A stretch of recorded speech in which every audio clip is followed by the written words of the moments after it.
if you are building websites for everybody, how do you market to that? I want to work with 5,000 organizations to improve the lives of 100 million people. So you can't nurture leads if you don't have any leads.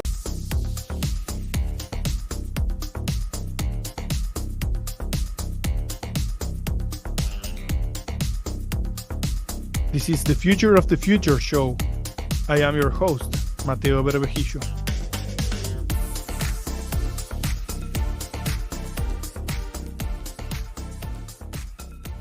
Technology often gets framed as a tool for profit, scale, and disruption. But another powerful story is unfolding in the digital world, one where technology becomes a force for social good.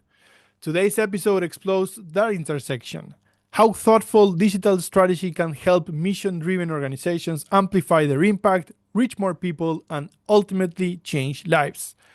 Nonprofits and charities often operate with limited resources, yet they face increasingly complex digital challenges, from building effective websites to communicating their mission, raising donations, and engaging communities online. When the digital foundation is right, it can multiply an organization's impact. When it's not, even the most meaningful missions can struggle to reach the audiences that need them the most. That's exactly where today's guest has dedicated much of his career. David Pisarek is the founder and CEO of WOW Digital, a digital agency focused exclusively on helping nonprofits, charities, and mission-driven organizations succeed online. With roots in web development going back to the early days of the internet in the 90s, David has spent decades building expertise across web design, UX, digital marketing, and strategic planning. Over the years, he's led hundreds of digital projects for organizations in healthcare, education, and the nonprofit sector, helping them modernize their digital presence and better serve their communities. Today, we're going to talk about technology for social good, leadership and entrepreneurship in the digital space, and what it takes to help mission-driven organizations thrive in an increasingly digital world. David, thank you so much for being here. My pleasure. Thank you so much. And what an amazing introduction, Mateo. Appreciate it. David, can you share the story of how you first got into technology and what ultimately led you to start your own agency, WOW Digital?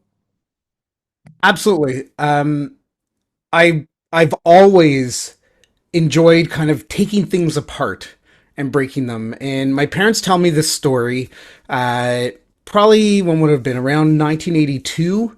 They bought me a toolkit, a real toolkit, real metal screwdriver, hammer. And I was in my grandparents' hallway in their house. And I'm sitting on the floor with my screwdriver and I'm fixing their phone line. I use the word fixing. Anyways, they were without a phone for about, I think, a week and a half or 2 weeks before they were able to get that properly repaired by somebody that knows what they're doing. I was, I think, maybe 3 or 4 years old. Shortly after that, we got a computer at our house. My dad was into technology. He's a chiropractor, but he was into technology and always playing with like gizmos and whatever. And I remember it was an old Apple IIe computer. You had the 5.25-inch discs, 5.5-inch discs. You had to put them in. It was all command line driven. I'm 5, maybe 6 years old, learning the commands to do this. Eventually, I took the computer apart. Maybe I was 7, put it back together. It still worked. So that's a bonus. But I've always really enjoyed taking things apart, putting them back together, figuring out better ways, optimizing different ways that we can do things. And so with technology, that's really easy to do. Whether it's physical technology, computer chips, that kind of stuff, or in the digital side, figuring out a problem and how can we build an automation? How can we solve this unique situation with some coding or programming? And so that's kind of like, I guess, the hero story of how I got to where I am. I worked in nonprofits for about 16 years, from September 2000 to about September 2011. I was working at at a college university. I left to go work at a hospital. I was there just under 5 years. And so 2017, I started Wow Digital. We're coming up to our 10th anniversary, which is absolutely wild. We've worked with over 320 clients, producing amazing projects and results for them. Beautiful. I love the hero story. Um, what were the biggest challenges and mindset shifts you experienced moving from being an individual contributor and a technical expert to running a full time agency? I guess one of the biggest things is like, how do you pivot, right? I was working full time for about 16 years. I was let go from the hospital that I was at. There were 86, 87 people that were let go at the same time. Having job interviews, getting ghosted by recruiters and by organizations that were supposedly interested in hiring me, and then going, you know what? I'm done with that. I need to just looking for a full-time job is a full-time job, and I can't. I had two very young children. We had bills to pay. I needed money coming in, right? And so that's really like I'd always been busy. I had a side business that I ran with a friend of mine for about 12, 13 years as well. And I just said, you know what? I need to focus on the business. And that's what I did. So, really getting clarity around, all right, I can do this. That was probably the first big shift that really helped. The second one of my mentors, he very much focuses on you need to pick a niche and you need to go all in on that. If you are building websites for everybody, how do you market to that, right? We work with nonprofits, charities, associations, right? So going to market to them, there are conferences, there are organizations that help build leadership. There's all kinds of places that we can go and connect with our audience and speak to them in the way that makes us showcase our expertise to them. So, why did you choose to focus World Digital on the nonprofit sector, and how did that decision shape your agency's mission and growth? Well, I worked in nonprofits about 16 years before I was relieved of my duties at the hospital. And I reached out to my network. I reached out to my former bosses and colleagues that had left and that I kept in touch with, saying, hey, I'm available. Are you looking to hire? Well, we're not looking to hire, but we have a project. We have a project. We have a project. Okay, cool. Let's work together. I can do this for you. And they trusted me. And I think it was mostly just by way of who I was connected with. And it just made sense. And I had done something called a CDI, which is customer development interviews, and went and spoke with a number of different organizations. And I found that there were a lot of similarities and a lot of similar, what I'm going to call pain points that they all had. So identifying, all right, these are their pain points. Here's how I can help them with those. It just fit and it worked and it made sense. And here we are, almost 10 years later, helping them. What are some of the key differences you've noticed working with nonprofit organizations versus for profit clients, both in terms of goals and how digital strategy is approached? Early on, when I started the agency at the beginning of 2017, I had I needed work. So I just took projects on wherever they came from, right? Build up my portfolio, build up my connections, make some money, and that was really critical because it helped me understand.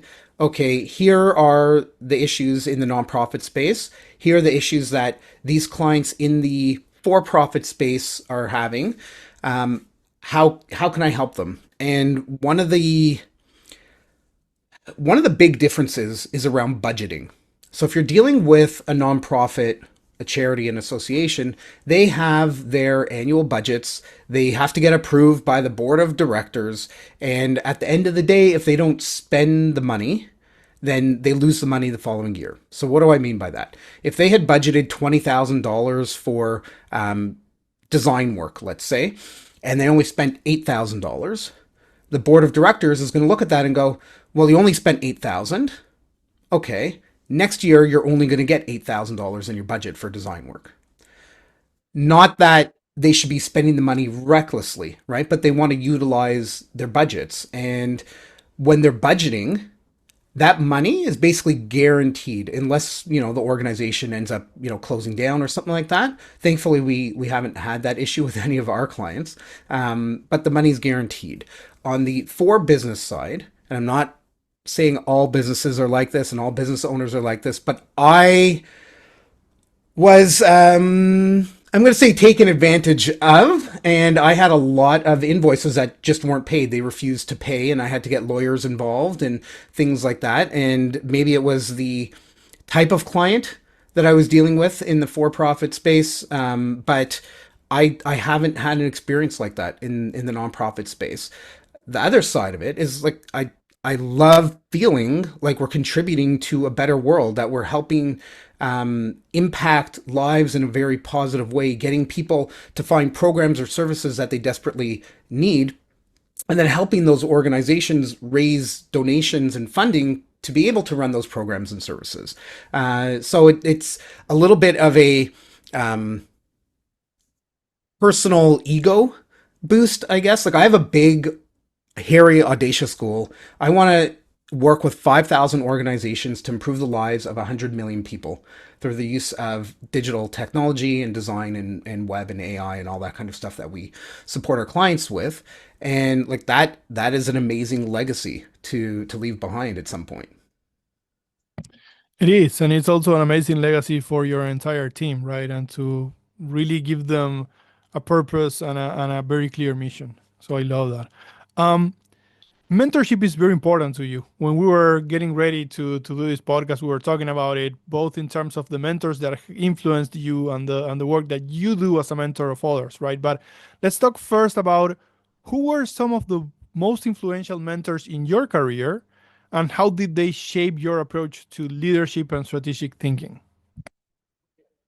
So there's two that come to mind. One is Brent Weaver. He was the founder of an organization called You Gurus. I became a member in there probably about 7 years ago. Since then, it was bought and then closed down, but that's a whole other conversation. We're not going to go there. But he was extremely influential. He's the person that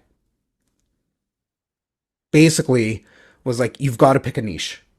It starts with that. That's really where everything begins. You need to identify demographic, geographics, psychographics. You need to get a lot of clarity around the pain points, how you can deliver, all that kind of stuff. And that was a huge mental shift for me and grossly impactful. It just so massively impactful for me and my team and my family and our clients. Like everybody's just benefiting from that.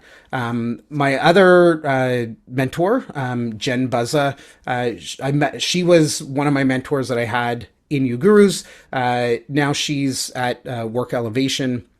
I'm a mentor. I was a mentor in You Gurus as well, and at Work Elevation as well. And I just met with her right before this recording. I was on with her.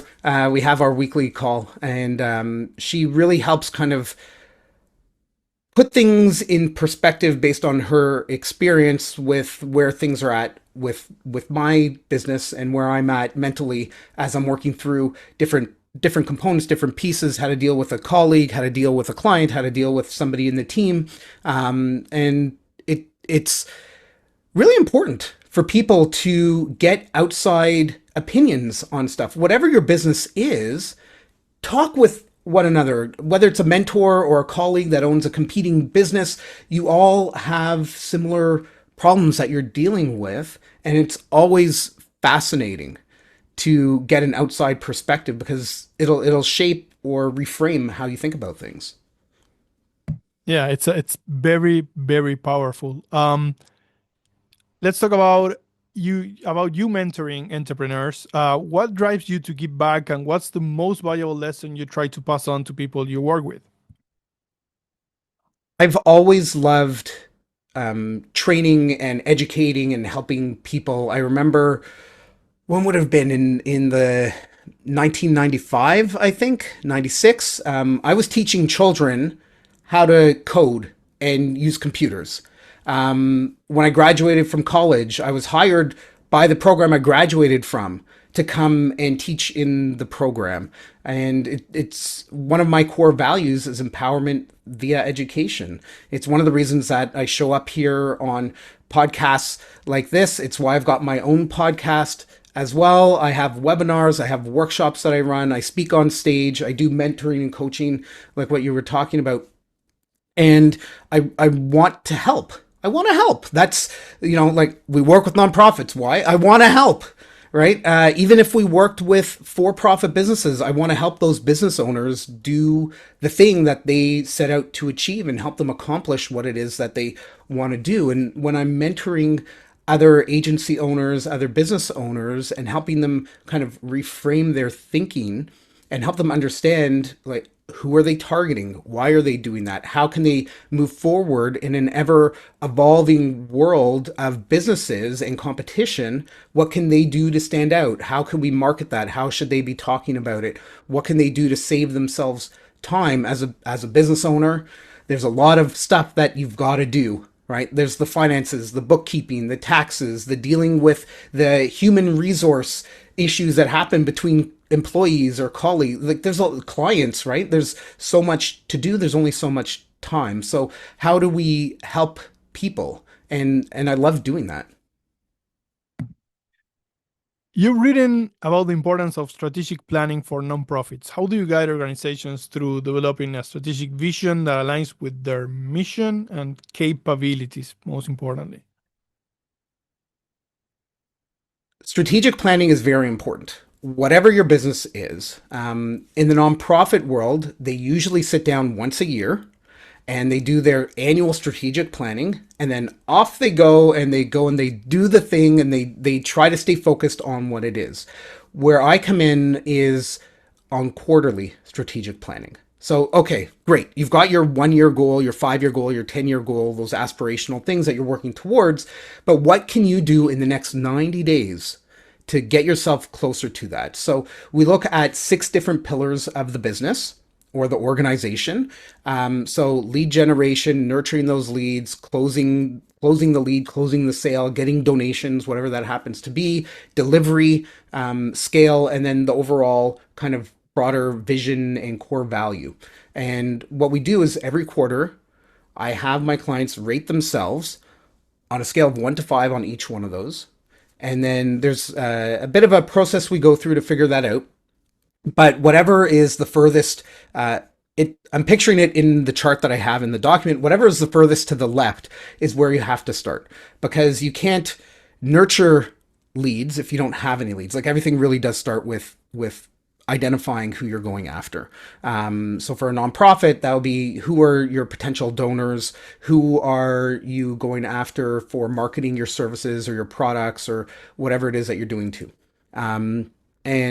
So we work through that, and then we build a 90-day plan. And then we build a week by week plan of how they're going to accomplish whatever those goals are for that 90-day plan. You have a big, hairy, audacious goal. You like helping people. Um, I'm going to ask you about what drives you. I know helping people drives you, right? But how's that coming along personally, professionally? And how do you think about the week? It's Sunday. The week's about to start. How do you think about the week when that moment comes? That's a very loaded question, Mateo. Okay, so I tend not to kind of look at the week as a whole. Every day, for the most part, I've got anywhere from 5 to 8, 9 meetings. So for me to look at the overall week, it's a little bit hard for me to go, right? Because, 5, I can't do the math now, 45 meetings, 40 to 45 meetings over the course of the week. Some of them are with clients, some of them are with prospects, some of them are internal with my team. Some of them are time that I've actually blocked off in my calendar to get work done. I highly recommend everybody create some focus blocks in their calendar to get stuff done. So I don't really see it in a week by week or day to day basis. I keep going back to, we do the strategic planning as well. So I do this with our clients. I do this with the folks that I'm mentoring, but I also do it as a mentee in the program that I'm in, so that I can look at it and go, okay, what is the 90-day plan? What is the goal for the week? And I meet with my team every Monday, Wednesday, Friday. And every Monday, we sit down. It's in our agenda. We use ClickUp for project management. It's in our agenda. What is the one thing everybody has to get done this week to get closer to getting that goal completed for the end of the quarter? So that's what we do, and that's how I figure out. All right, this is what needs to be done this week, and then we all go into our calendars and we figure out where it is that we're going to work on this thing that we said we have we have to get done this week, and make the time for it. So I don't know if that answers your question, Mateo. That answers the question in terms of organization.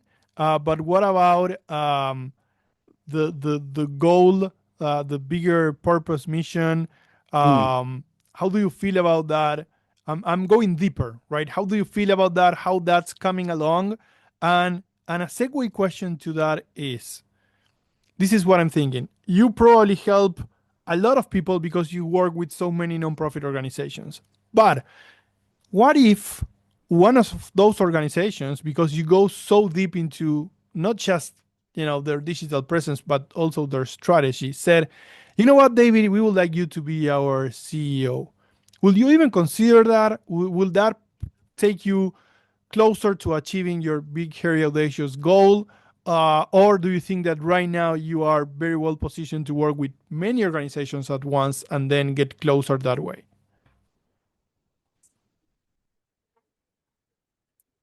Um, okay, so in terms of how do I feel about getting closer to my big hairy goal, right? We have our KPIs, our scorecards. It's very easy. I can look at that and go, okay, here's how many people I've met with. Here's where we're at. All of that. We every day, every week, we are moving closer to that goal.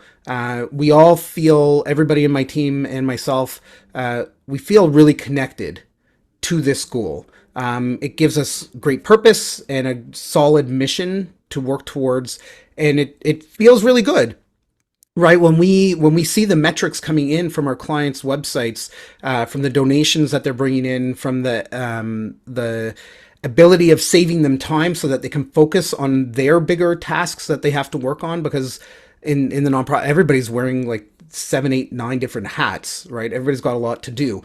So being able to help them free up their time, is part of that as well.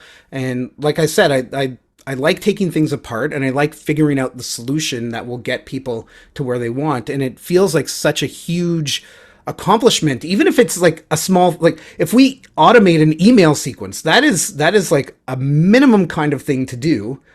But if that can save our client 2 hours a month, 3 hours a month, like that we celebrate those wins. Everything that we're able to do, we want to celebrate. We want to make it better for them. And yeah, so that's in terms of how I feel about the work we're doing. It's very fulfilling. Absolutely. Um, your question about like if an organization said, "Hey, David, we want you to come and be our CEO, our president, whatever," uh, I would have to think really hard whether I would do that or not. The way that we've got the agency set up at Wow Digital is I can step out if I needed to. I've been able to take vacation without things exploding and blowing up and catching on fire. So would I be able to do that? Possibly, if it was the right organization. Would I want to do that?